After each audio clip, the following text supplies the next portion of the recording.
എന്തിനാടാ മുന്നാ നീ പിണങ്ങിയിരിക്കുന്നത്? പാല് വേണോ? തോട്ടത്തിൽ ഒത്തിരി പേരക്കാ പഴുത്ത് നിൽപ്പുണ്ട്. നമുക്ക് പോയി അതെല്ലാം പറിച്ചും കൊണ്ടുവന്നാലോ? എന്താ പോവാം? ആ പോവാം. നീ വരുന്നു മുന്ന? മുന്ന നിക്ക്. മുന്ന അവിടെ നിക്ക്. മുന്ന നിക്ക്. മുന്ന അവിടെ നിക്ക്. മുന്ന എങ്ങേ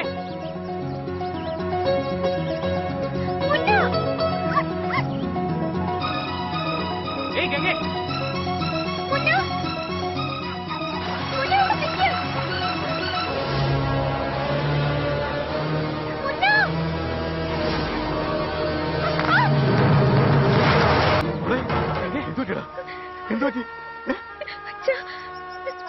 ഓടിയപ്പോ അവന്റെ പിറകെ ഓടിയതാ. കാല് തെറ്റി ഞാൻ വെള്ളത്തിലേക്ക് വീണു. നീന്തൽ അറിയാത്തതുകൊണ്ട് ഞാൻ മുങ്ങിച്ചാവേണ്ടതായിരുന്നു. ആ സമയത്ത് ശിവൻ വന്നതുകൊണ്ടാ ഞാൻ രക്ഷപ്പെട്ടത്. അല്ലെങ്കിൽ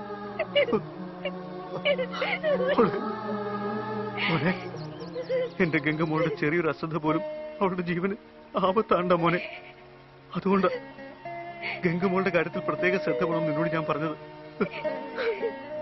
എന്റെ പൊന്നുമോളുടെ ജീവൻ രക്ഷിച്ചപ്പോൾ നീ രക്ഷിച്ചത് ഒരു ജീവൻ മാത്രമല്ല, 2 ജീവന. നീ ചെയ്ത സഹായത്തിന് എന്ത് പ്രത്യുപകാരം ചെയ്യണമെന്ന് എനിക്കറിയില്ല മോനെ. ദൈവത്തെ പോലെ 2 കൈയും കൂപ്പി ഞാൻ നിന്നൊന്ന് വണങ്ങിക്കോട്ടെ. മോനെ, നിനക്ക് ഞാൻ എന്താടാ തരേണ്ടത്? നിങ്ങൾ എല്ലാവരും എന്നെ ഒരുപാട് സ്നേഹിക്കുന്നില്ലേ? അത് തന്നെയല്ലേ ഏറ്റവും വലുത്. ഗംഗോത്രിക്ക് വേണ്ടി ഞാൻ എന്റെ ജീവൻ പോലും കൊടുക്കും.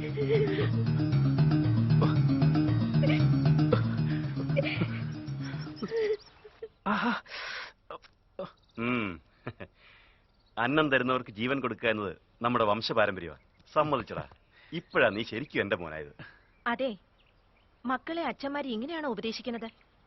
നല്ലതുപോലെ പഠിച്ച് നല്ല സ്വഭാവത്തിൽ വളർന്ന് അച്ഛനമ്മമാരുടെ അഭിമാനമായി നല്ലൊരു നിലയിൽ എത്തണമെന്ന് പറയുന്നതിന് പകരം ഇവനെ കൂടി നിങ്ങൾ അവിടുത്തെ കൂലിത്തല്ലുകാരനാക്കാൻ പോവാണോ? സുശീലേ, നമ്മുടെ വിവാഹത്തിന് മറ്റുള്ളവരെല്ലാം എതിർത്തപ്പോഴും നീലകണ്ഠൻ സാർ മാത്രമേ നമ്മളെ സഹായിക്കാനുണ്ടായിരുന്നുള്ളൂ. അതിന് പ്രത്യുപകാരമായി ഞാനീ ചെയ്യുന്ന പോലെ നിന്നെക്കൊണ്ട് കഴിയുന്ന നീയും ആ കുടുംബത്തിന് വേണ്ടി ചെയ്തു കൊടുത്താൽ നമുക്ക് നന്മയുണ്ടാകും. അതിനു മുമ്പ് നിങ്ങൾ എനിക്കൊരു ചെറിയ സഹായം ചെയ്യാമോ? എന്താ? കുറച്ച് കഴുത്തൊന്ന് ഉയർത്തിപ്പിടി. ഇതെന്താ ഒരുമാതിരി കാളയുടെ കഴുത്തിൽ മണിയിട്ടതുപോലെ? നന്ദികേശൻ സാക്ഷാൽ നീലകണ്ഠേശ്വരന് വിശ്വസ്തനായതുപോലെ നിങ്ങളും ആ നീലകണ്ഠ സാറിന് അത്ര വിശ്വസ്തനല്ലേ? അതുകൊണ്ട് നിങ്ങൾ ആരെയെങ്കിലും കൊല്ലാൻ വേണ്ടി കത്തിയെടുക്കുമ്പോ ഈ മുത്തുമണി ശബ്ദിക്കും. അപ്പോൾ നിങ്ങൾക്കൊരു ഭാര്യയും മകനും ഉണ്ടെന്നുള്ള കാര്യം ഓർമ്മയിൽ വരും. നിങ്ങളുടെ വേണ്ടപ്പെട്ടവർക്ക് വേണ്ടി എന്നും ജീവിക്കണമെന്നുള്ള ആഗ്രഹവും ഇത് കിലുങ്ങുന്ന ഓരോ നിമിഷവും നിങ്ങൾക്ക് ഓർമ്മ വരും.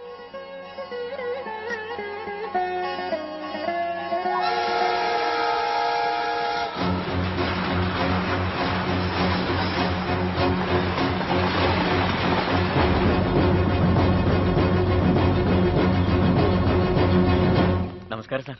കാശ് റെഡി ആയിട്ടുണ്ടോ? 10 കോടി എന്ന് വെച്ചാൽ വലിയൊരു എമൗണ്ട് അല്ലേ സാർ? അതുകൊണ്ട് ഹെഡ് ഓഫീസിൽ നിന്ന് വരുത്തിച്ച് 1 മണിക്കകം തരാമെന്നാ സാർ ബാങ്ക് മാനേജർ പറഞ്ഞത്. ഞാൻ തന്നെ സാറിന്റെ വീട്ടിലെത്തിച്ചോ. നീ അത്ര വലിയ ത്യാഗമൊന്നും സഹിക്കണ്ട. ട്രാക്കിന്റെ പണി പൂർത്തിയായി 6 വർഷം കഴിഞ്ഞ ചെക്കൻ്റെ കിട്ടിയത്. അതിന് കാശായി കിട്ടാൻ വീണ്ടും കാത്തിരിക്കണമെന്നാണോ? എന്നാ നീ എന്നെ കളിയാക്ക? അയ്യോ, ഏതായാലും 1 മണി വരുന്ന ക്ഷമിക്കും സാർ. 1 മണി എന്നുള്ളത് ഒരു നിമിഷം കൂടി താമസിച്ചാൽ നിന്റെ കുടുംബത്തിലെ ഒരാൾ പോലും പിന്നെ ബാക്കി ഉണ്ടാവില്ല. താമസിക്കില്ല സാർ. എടാ നരേന്ദ്ര സാർ, ഇന്നെന്റെ ചേച്ചിയുടെ പിറന്നാൾ ദിവസമാണ്. എവിടെയാണെങ്കിലും ഞാൻ ഈ ദിവസം ചേച്ചിയുടെ അടുത്തിരുന്നുണ്ടില്ലെങ്കിൽ വെള്ളം പോലും ചേച്ചി കുടിക്കില്ല. ഞാൻ പോയിട്ട് വരാം. വലിയ എമൗണ്ടാ, സൂക്ഷിച്ചോണം. സാർ, ഒറ്റയ്ക്ക് പോയാൽ? എന്നെ എന്നല്ലടാ, എന്റെ നിഴലിനെ പോലും ഒരുത്തിനും ഒന്നും ചെയ്യില്ല. നീ സൂക്ഷിച്ചാ മതി.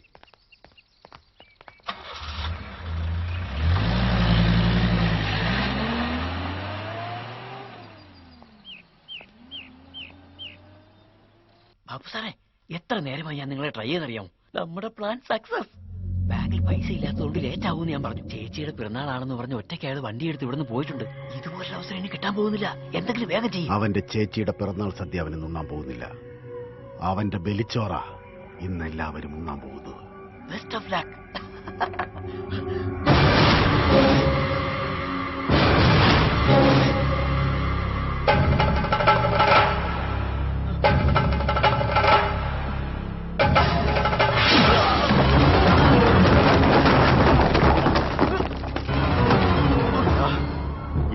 എന്തൊക്കെയാടാ നീലകണ്ഠൻ സാറിന് വേണ്ടി നീ ഒരുക്കിയിരിക്കുന്നു? പറയടാ. എന്നെ കൊല്ലല്ലേ? പറയാം, എല്ലാം ഞാൻ പറയാം. എന്നെ കൊല്ലല്ലേ? ഞാൻ പറയാം.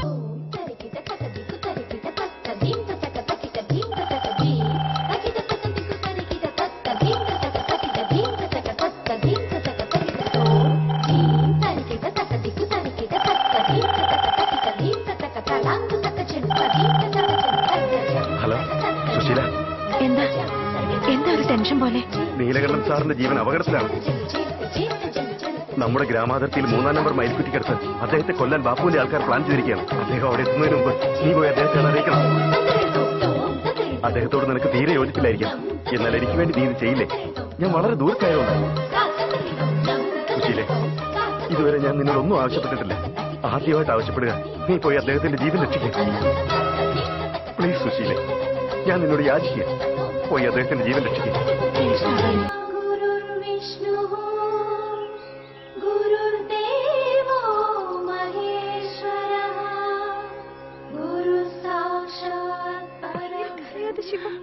വിഷമിക്കാതെ.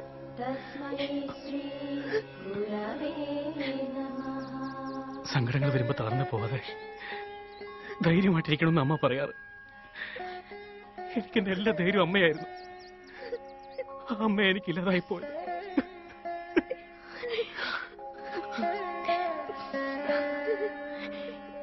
നരേന്ദ്ര, എന്റെ ഭർത്താവിന്റെ ജീവൻ രക്ഷിക്കാൻ വേണ്ടിയിട്ട് ഇവൻ അമ്മയില്ലാതാക്കി കളഞ്ഞല്ലോടാ നീ. ഇവൻ അമ്മയില്ലാതെ പോയെങ്കിലും ഞാനെങ്കിലും ഉണ്ടല്ലോ. പക്ഷെ അദ്ദേഹത്തിന് എന്തെങ്കിലും സംഭവിച്ചിരുന്നെങ്കിൽ നമ്മളെല്ലാവരും അനാഥരായി പോകില്ലായിരുന്നു.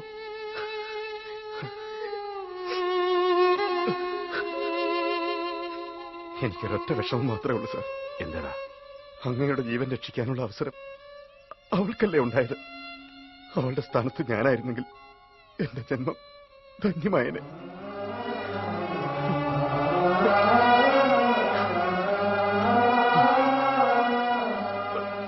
എഴുന്നേൽക്ക്, നമുക്ക് പോവാം. വാ, ഞാൻ പിന്നെ വന്നോളാം. ചൊത്ത വീട്ടിൽ ഇങ്ങനെ ഒരുപാട് നേരം ഇരിക്കുന്നത് ശരിയല്ല. വാ, ഇങ്ങോട്ട് വരാൻ.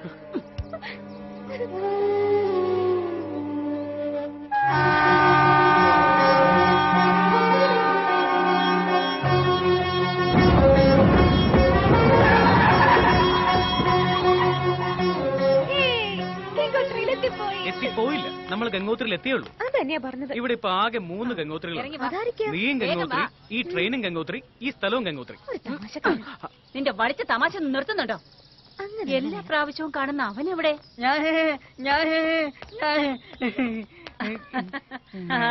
എന്താടാ, സുഖാണോ?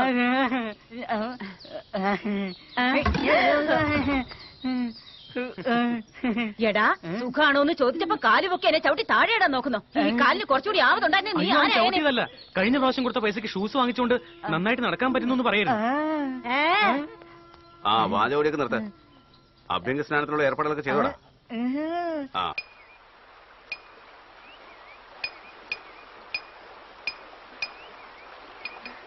അച്ഛാ, മോളെ ഗംഗെ, എന്താ മോളെ? അയാൾ അവിടെ എന്തെടുക്ക അച്ഛാ? എന്താ അത്? ഇത്ര വർഷമായിട്ട് ഇവിടെ വരുന്നുണ്ടെങ്കിലും ഇതുവരെ ഇത് ശ്രദ്ധിച്ചിട്ടില്ല. സത്യ സർ, അതെന്താണെന്ന് അന്വേഷിക്കേ. ശരി സർ. ആ, സ്റ്റോണിന്റെ മീതെ നാം കൊത്തുന്നത് എന്തിനാഹേ? ഒന്നുകിൽ ഇംഗ്ലീഷിൽ സംസാരിക്കുക, അല്ലെങ്കിൽ ഹിന്ദിയിൽ സംസാരിക്കുക, ഇതുമല്ലെങ്കിൽ നിങ്ങളുടെ മാതൃഭാഷയിൽ സംസാരിക്കുക. 3 ഭാഷയും കൂടി വെട്ടിച്ചേർത്ത് ഇങ്ങനെ വികൃതമാക്കി സംസാരിക്കരുത്. അതെനിക്ക് വളരെ ഇഷ്ടമായി. നിങ്ങൾക്ക് മലയാളം അറിയാല്ലേ? പുണ്യസ്ഥലങ്ങളിലല്ലേ വാസം, എല്ലാ ഭാഷകളും അറിയാം. അതിരിക്കട്ടെ, ഈ പാറയിലേക്ക് ഇങ്ങനെ പേര് കൊത്തുന്നതിനാ? ഈ സ്ഥലത്തെ പുനർജന്മ സ്ഥലം എന്നാണ് പറയുന്നത്.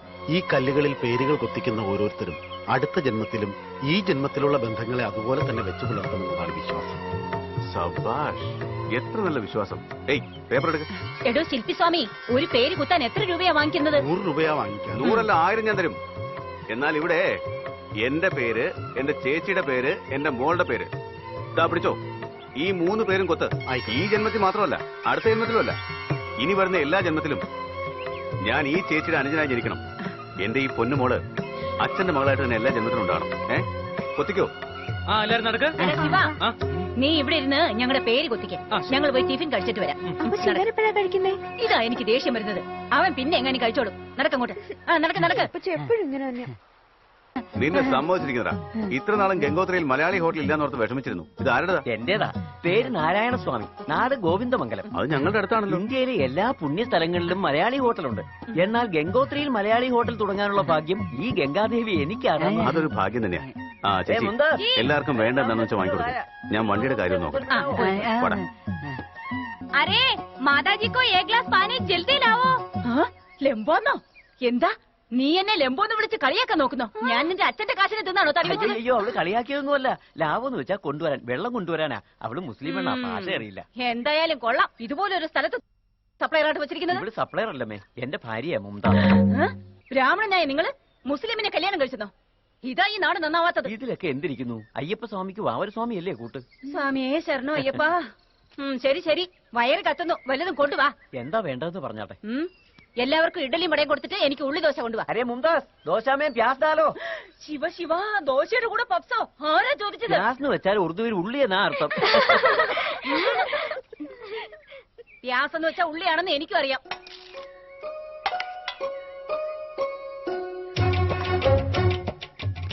ആദ്യം വട തിന്നുന്നത് എന്താ? ഇഡലി തിന്നെ. അയ്യോ, ഇത്ര പെട്ടെന്ന് ഇഡലി തിന്നോ?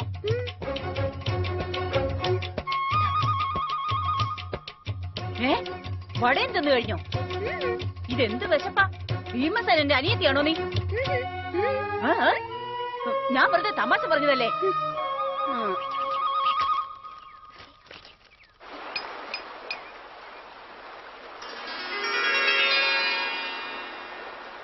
നോക്കിക്കേ സാർ, എത്ര ഭംഗിയായിട്ടത് കൊത്തിരിക്കുന്നു. ഗംഗോത്രി, ദുർഗമ്മ, നീലകണ്ഠൻ, തുളസി. ഞാൻ ഞങ്ങളുടെ 3 പേരുടെ പേര് കൊത്താനല്ലേ പറഞ്ഞത്? പിന്നെ എന്റെ ഭാര്യയുടെ പേരെങ്ങനെ? ഞാനാ പറഞ്ഞു കൊടുത്തത്. സാറിന്റെ അപ്പോഴത്തെ തിരക്കില് അമ്മയുടെ പേര് പറയാൻ മറന്നുപോയതായിരുന്നു. താലി കെട്ടിയ ബന്ധം ഞാൻ മറന്നുപോയെങ്കിലും ആഹാരം തന്ന ആ കൈ നീ മറന്നില്ല. സ്നേഹമുള്ളവനാ നീ. ഗംഗോത്രി, ദുർഗ,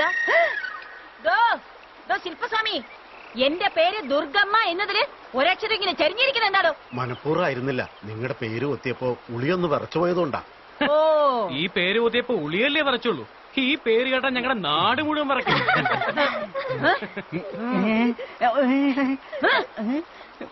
വിറയ്ക്കുമടാ, ദുർഗമ്മയായത്. നടക്കടാ, വാടി വാടി ഇങ്ങോട്ട്. ഞാനൊരു ഫോട്ടോ എടുത്തിട്ട് വരാം. ശരി, വേഗം വന്നേക്കണം. നിങ്ങൾ പറ്റും, ഞാൻ വന്നേക്കാം. അങ്കിൾ, എന്താ മോളെ? ഫ്രണ്ട്സിന്റെ പേര് ഇവിടെ കൊത്തിവെച്ച അടുത്ത ജന്മം അവര് ഫ്രണ്ട്സായിട്ട് കിട്ടും അങ്കിൾ. തീർച്ചയായും കിട്ടും മോളെ. എങ്കിതാ ഈ പേര് കൂടി കൊത്ത്. ഇത് വെച്ചോളൂ. ഇതെന്താ സ്വർണ്ണ?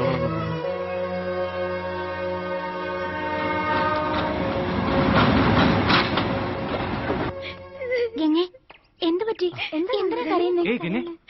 ശിവ, എന്താ പറ്റിയേ? എനിക്ക് ഹിന്ദി ശരിക്കും അറിയില്ലല്ലോ. അതുകൊണ്ട് ആ ഹിന്ദി ഭാഷ തല്ലിയോ? അയാൾ ഇന്ന് ഞാൻ ശരിയാക്കുന്നുണ്ട്. ശിവ, അതല്ല, ഇന്ന് ഹിന്ദി പരീക്ഷയല്ലേ, എഴുതിയാ ഞാൻ ഫെയിലാവും. അതുകൊണ്ട് ഇങ്ങനെ പരീക്ഷ എഴുതാതെ ഇവിടെ മാറി കരഞ്ഞോണ്ടിരിക്കാന്നോ? ഫെയിലായി പോയാലും നെക്സ്റ്റ് ടൈം പാസ്സായ പോരെ? നിങ്ങൾ എല്ലാവരും പാസ്സായി അടുത്ത ക്ലാസ്സിലേക്ക് പോയില്ലേ? ഞാൻ ആ ക്ലാസ്സിൽ തന്നെ ഇരിക്കണ്ടേ? ഓഹോ, അതാണോ കാര്യം? ശരി, നിനക്ക് ഹിന്ദിയിൽ 100 മാർക്ക് കിട്ടും പോരെ? തോറ്റു പോന്ന് പറഞ്ഞ് ഞാൻ കരഞ്ഞോണ്ടിരിക്കുമ്പോ 100 മാർക്ക് കിട്ടുമെന്ന് പറഞ്ഞ് കളിയാക്കല്ലേ? കളിയാക്കിയതൊന്നുമല്ല, ശരിക്കും ഞാൻ പറയുന്ന കേട്ടാ നിനക്ക് 100 മാർക്ക് കിട്ടും. അതിന് ഞാൻ എന്താ ചെയ്യണ്ടേ? ആദ്യം നിന്റെ ഡ്രസ് അഴിക്കും. എനിക്ക് നാണോ? സാരമില്ല, എനിക്ക് അതിനേക്കാളും വലിയ നാണോ. ഇങ്ങൊന്നേ.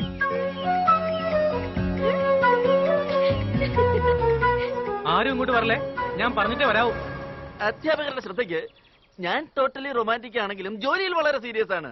ആരെങ്കിലും ഇവിടെ കോപ്പി അടിച്ചെന്നെങ്ങാനും ഞാൻ അറിഞ്ഞാൽ അവരെ ഡീബാർ ചെയ്തിട്ട് നിങ്ങളെ ഡിസ്മിസ് ചെയ്ത് കളയും. ആൺകുട്ടികളുടെ ഷർട്ടിന്റെയും നിക്കന്റെയും പോക്കറ്റുകൾ പോലെ പെൺകുട്ടികളുടെ പാവാടയും ജാക്കറ്റും പെറ്റിക്കൊണ്ടും വരെ പരിശോധിക്കണം. Come on start.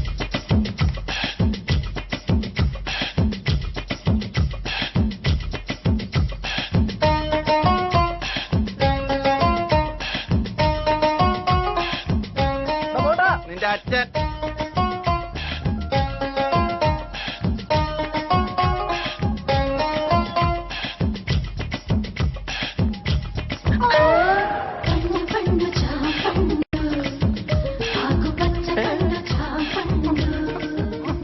ഇതെവിടെ നിന്ന് വേണം? സ്റ്റൈല പീസ്, ചോക്ക് പീസ് പോലത്തെ കണ്ണുകള്. പെൻസിൽ പോലത്തെ മൂക്ക്, റബ്ബർ പോലത്തെ ചുണ്ടുകള്. എന്റെ ദൈവമേ, ഞാൻ ശരിക്കും ലക്കിയല്ലേ? I am also so lucky. കുട്ടിക്ക് ഒരു കാര്യം അറിയോ? മഴയത്ത് മുമ്പേലെ മമ്മൂട്ടിയെ പോലെ ഞാനും സ്റ്റുഡന്റിനെ കല്യാണം കഴിക്കുന്ന എന്റെ ജാതകത്തിലുള്ളത്. ഞാനൊരു മാഷിനെ കല്യാണം കഴിക്കുന്ന എന്റെ കൈ നോക്കി പറഞ്ഞിട്ടുണ്ട്. റിയലി? Yes, lovingly. ആ നോക്ക്, എക്സാമിന് ടൈം ആയിട്ടുണ്ട്. എന്റെ ഭാഗത്തുനിന്ന് ഫുൾ കോപ്പറേഷൻ പ്രതീക്ഷിക്കാം. എന്റെ അമ്മ.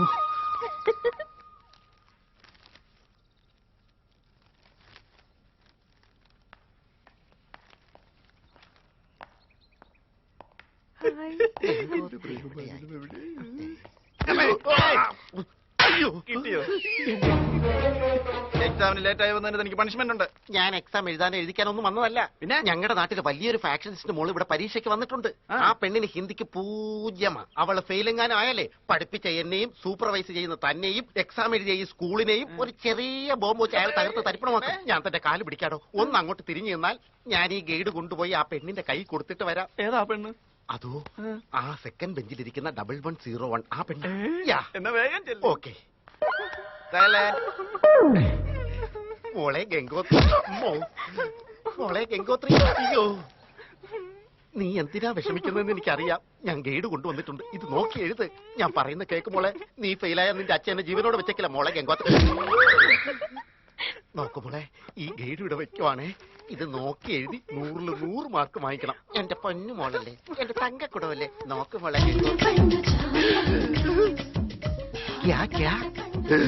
എന്താ പേരൊക്കെയോ? ഇതെവിടെന്നാ വന്നത്? പാവം പെണ്ണ് വിശക്കുമ്പോ തിന്നാൻ വേണ്ടി പേരക്കിങ്ങോട്ട് വന്നിരിക്കുക. നമ്മളെ തിന്നോ. ഗൈഡ് നോക്കി എഴുത്. നല്ല മോള് എഴുതിക്കോണേ. ഗൈഡ് നോക്കി എഴുതിക്കോണേ. എഴുതിക്കോ മോളെ, എഴുതിക്കോ. സ്ഥാനത്ത് തന്നെ കിട്ടിയല്ലോ. അവളുടെ അച്ഛന്റെ അപ്പച്ചിയുടെ തല്ലിനേക്കാൾ സ്ട്രോങ് ആണ് അനിയാ. ആശുപത്രിയിലോട്ട് ചെല്ലേ.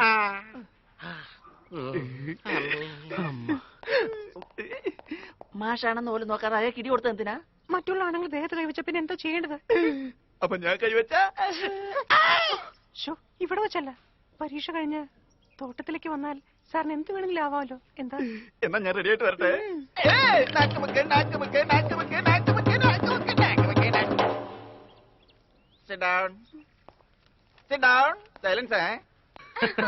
പരീക്ഷ കഴിയുന്ന ഒരാൾ ആ ഭാഗത്തേക്ക് നോക്കിട്ടില്ല. ഗൈഡ് തുറന്നു വെച്ച് ഞാൻ സുഖമായിട്ട് എഴുതി. അയാളിപ്പോ പ്രേമനസറിനെ പോലെ പാഞ്ഞു വരും.